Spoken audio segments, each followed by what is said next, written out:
په ګوګل یا کروم کې تاسې سرچ کوئ. کله چې تاسې سرچ وکړئ نو ستاسې د سرچ هیسټري په ګوګل کې پاتې کېږي.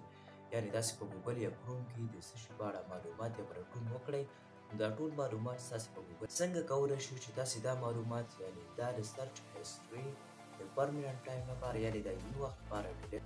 دا هر څه به زه تاسو ته په دې ویډیو کې په 3 سټپو کې وښیم. خو د ویډیو د شروع کېدو نه مخکې زموږ چینل سره حتما سبسکرایب کړئ. دا ویډیو له نورو سره حتما شریک.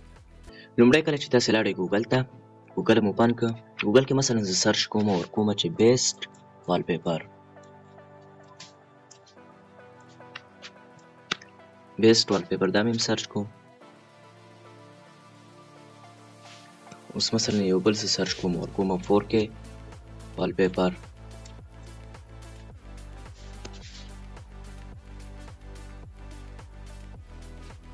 مثلا دا مې سرچ کړو، یو ځل مې سرچ کړه بیسټ والپیپر، بیا مې ورپسې سرچ کړه 4K. اوس په ګوګل کې ما دا پلټون وکړو، دا مې سرچ کړو. اوس څنګه وکولی شم چې دا ډیلیټ کړم؟ لومړی تاسې لاړ شئ خپل ګوګل اکاونټ ته. ګوګل اکاونټ ته چې لاړئ، سرچ هیسټري په دې به کلیک وکړئ. لاندې به راشئ، تاسې به د خپل ایمیل ویریفای کوئ. ویریفای باندې به کلیک وکړئ.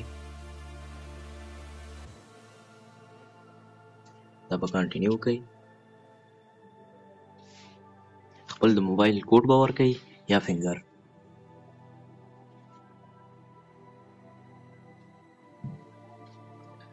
اوس لاندې وګورئ، نن ورځ ټوډای ما کوم څه سرچ کړي دي. اوس ویدر دا مې سرچ کړو، 4K والپیپر دا مې سرچ کړه، بیسټ والپیپر دا مې سرچ کړه. زما د نن ورځې سرچ دا دی. دا به اوس څنګه وکولی شئ چې تاسې دا ډیلیټ کوم چې د چلیپا له امله په دې به تاسې کلیک وکړئ، په دې سره هم ډیلیټېږي. په طریقه خو دا شوه. بله طریقه کومه ده؟ بیا به ګوګل اکاونټ ته لاړ شئ، په کلیک وکړئ. په ریزلټ کې دا هم ښیي چې څومره منټه کې یا څومره وخت کې تاسې دا سرچ وکړو په ګوګل کې. 4K والپیپر دا ما اوس سرچ کړی، بیسټ والپیپر 2 منټه کې چې دا ما سرچ کړی. په دې طریقې سره تاسې دا هم لرې کولی شئ. دا دومره طریقه شوه.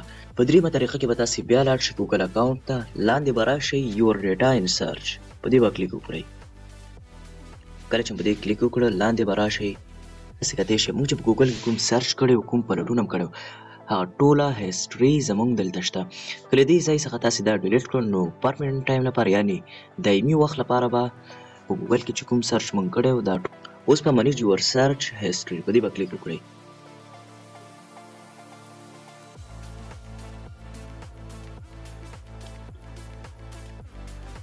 په دې چې کله کلیک وکړه نو لاندې به راشئ، دلته به هم تاسې خپل اکاونټ ویریفای کړئ.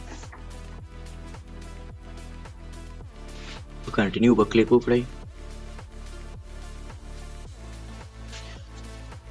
د موبایل کوډ یا فنګر به دلته هم ورکړئ.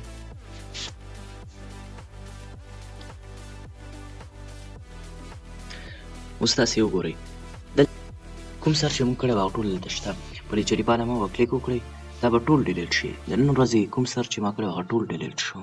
دوستانو موږ چې کوم سرچ کړی و هغه د پرمننټ ټایم لپاره یعنې دایمي وخت لپاره ډیلیټ شو.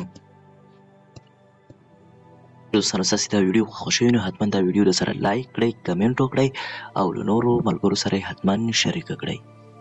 تاسې وګورئ کوم سرچ چې موږ مخکې کړی و هغه دلته مخکې و راتلو به، خو اوس نشته، ټول ډیلیټ شو.